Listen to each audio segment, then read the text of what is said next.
Bonjour à tous, bienvenue dans Pose Photo. Je m'appelle Pauline Petit, je suis photographe professionnelle et aujourd'hui je vous accueille pour cette première vidéo destinée plus particulièrement aux modèles photo. Une vidéo qui se présentera sous la forme d'un Getting Ready With Me où je vais vous accompagner, vous guider, vous expliquer comment réaliser deux looks de Working Girl.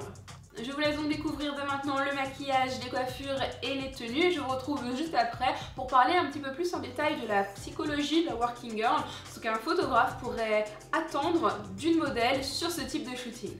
C'est parti! Coucou les filles, oh là là, j'ai vraiment une petite tête le matin. Bon, je vais commencer par m'attacher les cheveux avec un chouchou, les mettre bien en arrière afin de dégager mon visage et pouvoir me maquiller plus facilement. Je vais prendre ensuite un serre-tête pour mettre tous mes cheveux en arrière. Astuce beauté, pour les gros plans photographiques, pensez à vous épiler les sourcils, à créer une ligne esthétique. Si vous ne savez pas le faire vous-même, allez chez l'esthéticienne. Cela coûte entre 5 et 10 € et franchement ça vaut vraiment le coup. Ensuite, je prends une eau micellaire pour réveiller mon visage. Une lotion tonique pourrait très bien convenir également. Ensuite, j'applique sur tout mon visage ma crème de jour. Il s'agit d'une crème hydratante qui va venir protéger, hydrater mon visage et le préparer à l'application du reste du maquillage. J'hydrate également mes lèvres à l'aide d'un baume hydratant. Arrive ensuite l'étape cruciale du maquillage, la pose du fond de teint. Je l'applique donc sur l'ensemble de mon visage en insistant sur la zone T et sous mes yeux pour cacher déjà un petit peu mes cernes. Ensuite, à l'aide d'une petite éponge, je vais venir répartir la matière et peaufiner mon teint. Je viens appliquer ensuite le produit miracle, c'est-à-dire mon anti-cerne. Je l'applique sous mes yeux, sur mes petites imperfections, au coin de mon nez et sur mes boutons. Ensuite, je prends le temps de bien l'estomper et franchement, les photographes vous remercieront du temps qu'ils auront gagné sous Photoshop. À mon sens, il n'y a pas de teint parfait sans anti-cerne. L'étape suivante est tout aussi importante. Il s'agira de venir fixer le fond de teint à l'aide d'une poudre libre. Une poudre neutre, puis ensuite une poudre beaucoup plus foncée que vous utiliserez pour créer un léger contouring. Cette poudre foncée, vous la déposerez au niveau du creux de vos joues, au niveau de vos tempes, de votre front, mais aussi des maxillaires. Vous pourrez également affiner votre nez en déposant la poudre des deux côtés des arêtes de ce dernier. J'ai pour habitude d'ajouter de la poudre un petit peu plus claire, juste sous mes yeux pour illuminer mon regard. Sur l'étape suivante, je me munis d'un petit pinceau fin et d'une poudre marron pour venir redessiner la ligne de mes sourcils. Ces derniers sont très peu garnis, je trouve donc qu'en les redessinant, je donne une meilleure définition globale à l'ensemble de mon regard. J'applique ensuite sur toute ma paupière mobile un fard clair de couleur taupe qui me servira de base pour la suite de mon maquillage. Je viens ensuite prendre un fard un petit peu plus foncé pour créer de la profondeur à mon regard. Je dépose ce dernier sur la ligne de mes cils supérieurs et dans le creux de ma paupière. Astuce beauté, pensez à bien estomper. C'est réellement la clé d'un maquillage réussi. Si comme moi votre maquillage est un petit peu volatile, n'ayez pas peur, repassez un petit peu de poudre et ce dernier s'en ira très facilement. Je finis par appliquer un troisième fard, un fard encore plus foncé que les deux précédents afin d'accentuer l'effet de profondeur déjà donné au maquillage. J'obtiens ainsi un regard marqué et naturel à la fois.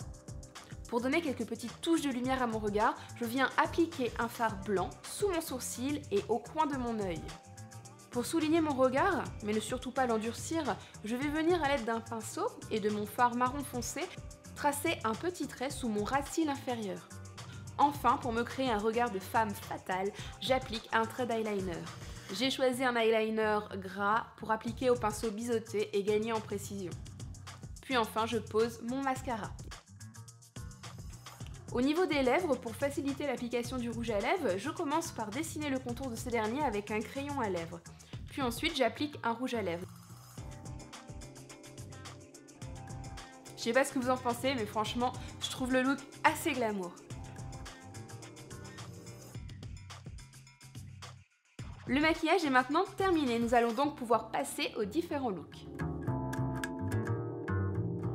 Au niveau de la coiffure, je vais commencer par venir démêler mes cheveux. Puis ensuite, pour faciliter le coiffage, je vais venir les lisser avec un lisseur. C'est une étape très rapide qui permet de faciliter le reste de la coiffure. D'ailleurs, astuce beauté, quand vous avez prévu de réaliser une coiffure compliquée, pensez à vous laver les cheveux la veille. Cela facilitera leur travail, leur fixation et leur tenue. Pour un look working girl, j'aurais pu tout à fait rester les cheveux lisses. Néanmoins, je trouvais beaucoup plus glamour de créer quelques petites bouclettes et un petit peu de volume à ma tignasse. Au niveau des bijoux pour ce look, j'ai choisi une parure de perles blanches, classique, simple, efficace. Et aussi totalement chic et glamour, bien évidemment. Au niveau de la manucure, j'ai opté pour un vernis rouge assorti à mes lèvres. Pour ce premier look, je vous propose donc un joli chemisier blanc assorti d'une jupe noire cintrée et d'une veste tailleur boyfriend noire. J'ai choisi de porter des collants noirs et des chaussures à talons compensés en daim noir. Le résultat est so chic et glamour à souhait.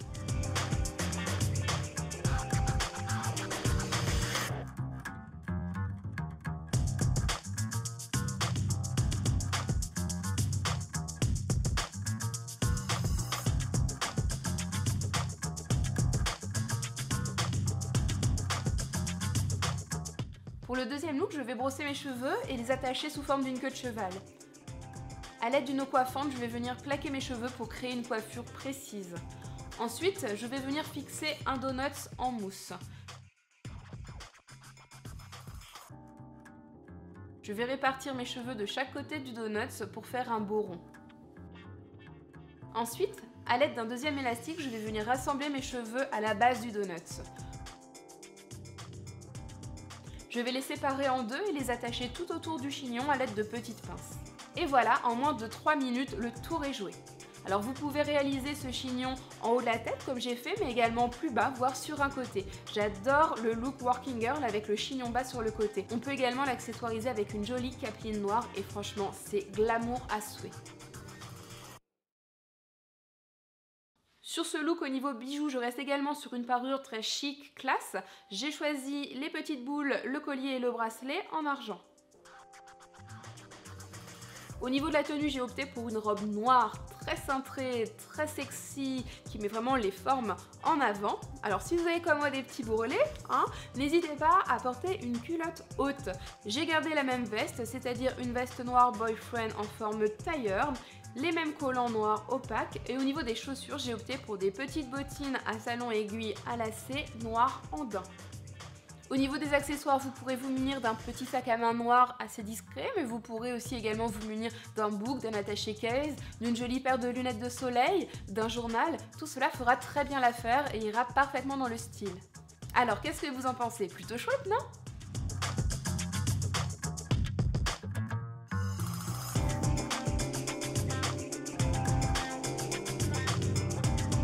Allez, maintenant que vous êtes toutes prêtes pour le shooting, voici maintenant mes conseils de photographe.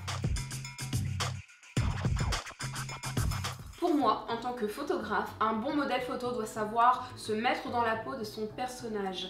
Poser, ce n'est pas seulement porter des vêtements, être maquillé. Poser, c'est réellement faire passer des émotions, jouer, faire passer quelque chose visuellement.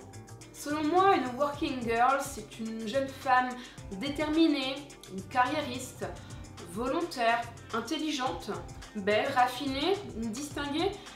Toutes ces caractéristiques du personnage doivent retranscrire sur vos photos.